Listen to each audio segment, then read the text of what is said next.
صحبت اور غسل جنابت. صحابہ کرام رضی اللہ عنہم کے درمیان غسل جنابت کا ایک مسئلہ زیر بحث آیا. ایک گروہ کہتا تھا کہ غسل صرف دخول پہ فرض ہو جاتا ہے، انزال شرط نہیں، یعنی واٹر ڈسچارج جو ہے وہ ضروری نہیں. دوسرا گروہ بیان کرتا تھا کہ وجوب غسل کے لیے دخول کے ساتھ انزال بھی شرط ہے. یہ طویل مباحثہ کسی فیصلہ کن صورت پر منتج نہ ہوا. آخر قرار پایا کہ ام المومنین حضرت عائشہ رضی اللہ عنہا سے دریافت کیا جائے. حضرت عائشہ نے کہا کہ رسول اللہ صلی اللہ علیہ وسلم نے فرمایا اذا جلس بین شعبها الاربع ومس الختان الختان فقد وجب الغسل. جب مرد عورت کی 4 شاخوں کے درمیان بیٹھ جائے اور اس کا محل ختنہ عورت کے محل ختنہ کے ساتھ مس کرے تو غسل واجب ہو جاتا ہے. تو مسئلہ یہ ثابت ہوا کہ صرف دخول پر ہی مرد اور عورت جنبی ہو جاتے ہیں اور ان پہ غسل واجب ہو جاتا ہے، انزال یعنی منی کا نکلنا شرط نہیں. جنابت کے احکام.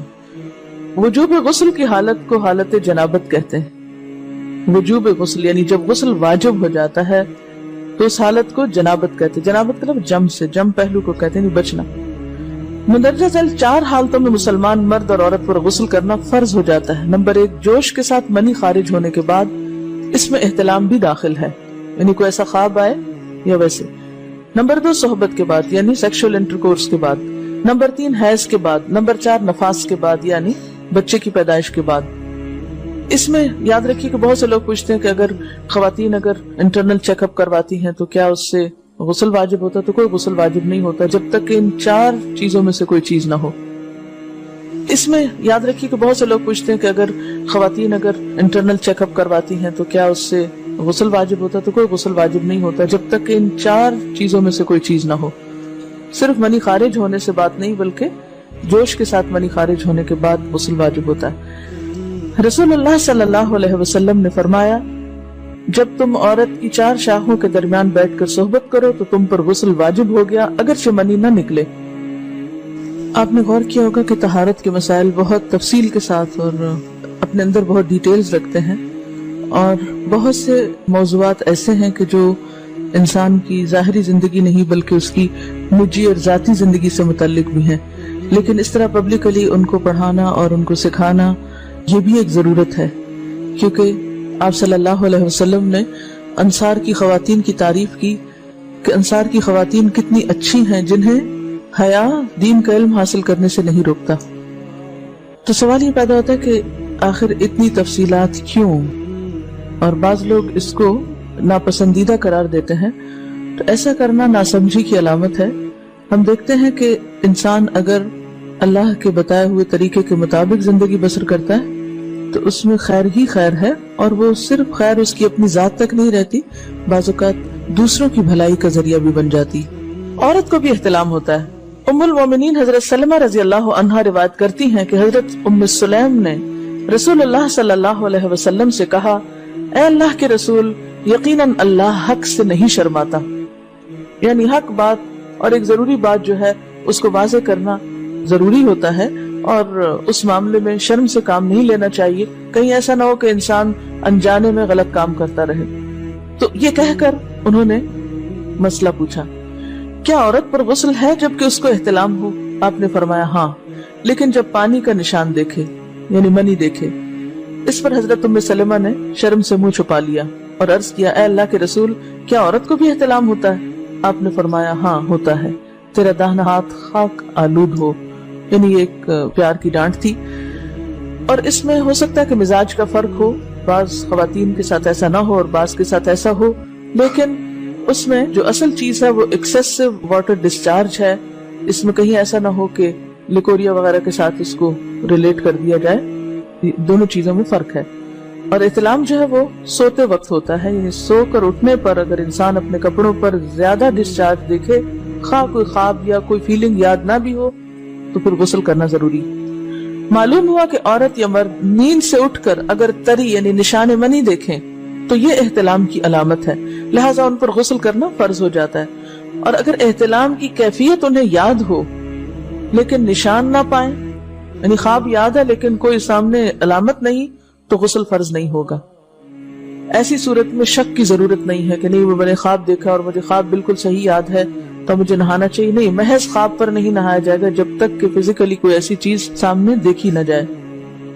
حضرت ام سلمہ روایت کرتی ہیں کہ میں نے کہا اے اللہ کے رسول صلی اللہ علیہ وسلم میں اپنے سر کے بال خوب مضبوط گونتی ہوں، کیا میں انہیں غسل جنابت کے وقت کھولا کروں؟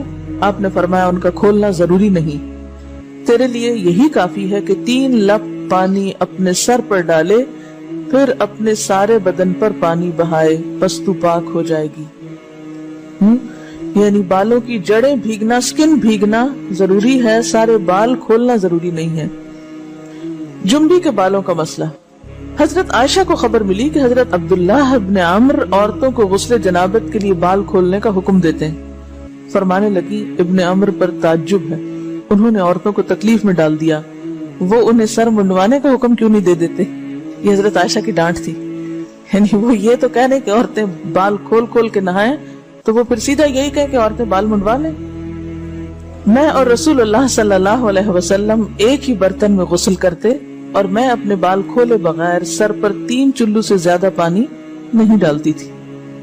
معلوم ہوا کہ غسل جنابت کے لیے بال کھولنے کی ضرورت نہیں، مگر یہ حکم صرف غسل جنابت کا ہے، غسل حیض کے لیے بالوں کا کھولنا ضروری ہے، کیونکہ وہ مہینے میں ایک دفعہ ہے۔ حضرت عائشہ سے روایت ہے کہ انہیں رسول اللہ صلی اللہ علیہ وسلم نے غسل حیض کے لیے فرمایا اپنے بال کھولو اور غسل کرو۔ اس میں آپ دیکھیے کہ دونوں چیزوں میں فرق کیوں ہے، دونوں کی نوعیت فرق ہے، اور حیض جو ہے وہ ایک نجاست کی کیفیت بھی ہے نا، قل ہوا اذی، اس کے بعد نہانا اور نہا کر خوشبو لگانا خاص طور پر اس کا سارا حکم آتا ہے، لیکن غسل جنابت میں نجاست کی وہ کیفیت نہیں ہے، یعنی حیض کا خون اور منی جو ہے ان دونوں کے حکم میں بھی فرق ہے، ٹھیک ہے نا۔ بعض علماء کے خیال میں جو منی ہے اٹسیلف وہ ناپاک چیز نہیں ہے، اگر کسی کپڑے وغیرہ کو لگ گئی تو وہ کپڑا ناپاک نہیں، اگر اس کو خشک ہونے پر کھرچ کے صاف کر دیا جائے کپڑا صاف ہو جائے گا، لیکن خون حیض پر آپ صلی اللہ علیہ وسلم کیا فرمایا، چٹکیوں سے مل مل کے اس کو صاف کر کے دھوئے، تو ان دونوں میں بھی فرق ہے، لہٰذا ان دونوں کے بعد نہانے کے حکم میں بھی فرق ہے، ایک میں بال کھولے جائیں گے اور بال بھی دھوئے جائیں گے اور بالوں کی جڑیں بھی دھوئی جائیں گی، جبکہ دوسرے عام غسل جنابت میں بال کھولنا اور پورے بال دھونا شرط نہیں۔ بہت سے بچیاں ایسی جن کی شادی ہوتی ہے اور اس کے بعد انہیں ان مسائل کا پتہ نہیں ہوتا، یا تو وہ شرم کے بارے نہاتی نہیں، یا نہاتی ہیں تو پھر وہ پورے بال دھو دھو کے سکھانے میں اور ان چیزوں میں اتنا وقت ضائع کر دیتی ہیں کہ پھر بعضوں کا شوہر کی نافرمانی اور آپس کے تعلقات میں ٹینشن، لوگوں کا خوف۔